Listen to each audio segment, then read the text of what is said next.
Hello, my name is Jordan Knight, and this is my closing opposition speech. The proposition believes that the effects of a tax will have more of a significant effect on the effects of the consumption of soda, and therefore lead to a decrease in obesity rates among children. The ban of soda in primary and secondary schools will actually do more harm than good.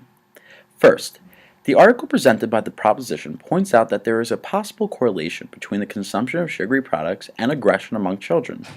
However, the link provided by the proposition does not offer the data of the study. It is simply a link which provided a summary and possible conclusions that were found following the experiment, which makes it impossible for the opposition to analyze the limitations of the data and possibly refute the evidence found in the experiment. Also, the website that the proposition does refer to points out that it has not been concluded why exactly soda affects children and leads to increased aggression, as the author states. They note that although their study has been unable to identify exactly why soft drinks can cause these behaviors in children, they recommend that limiting or abolishing a child's soft drink or consumption could combat the issue. So it's impossible to make the conclusion that that soda leads to increased aggression among children when there is not evidence to support how soda biologically affects children. Also, while the proposition argues that the banning of sugary products is necessary, the researchers of the experiment say that sugary products can be banned or limited. So since this experiment does not lean either way, it can be argued that the taxing of sugary products can place the necessary limitations on soda consumption that was recommended by the researchers of the experiment. Next, the proposition argues that the taxing of sugary products will not help cover the school budgets in primary and secondary schools. However, the proposal of the proposition is to place both a ban on sugary products and to put an end to the pouring contracts that many schools have entered into.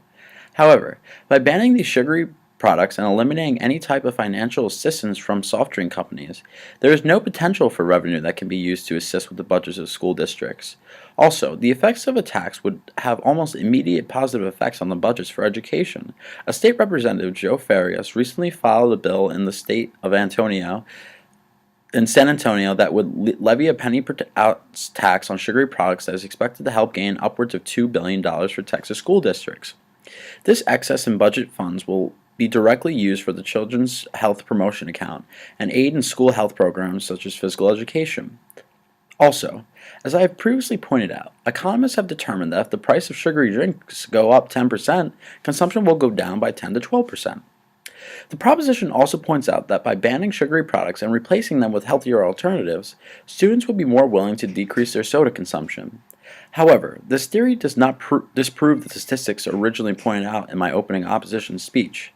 As I stated previously, according to the American Beverage Association, in 2006 to 2007, about 85% of 8th graders said that they consumed sugary drinks at least once a week, regardless of the state policy, and 26 to 33% of these same students reported drinking soda daily. So, according to this data, the banning of sugary drinks will not affect the overall consumption of these sugary products. It simply does not seem feasible to expect students to all of a sudden change their habits. However, while the implementation of a tax will not force students to all of a sudden change their habits, the revenue gained by the taxing of these products will help assist in the furthering of educating children about the harmful effects of these sugary products.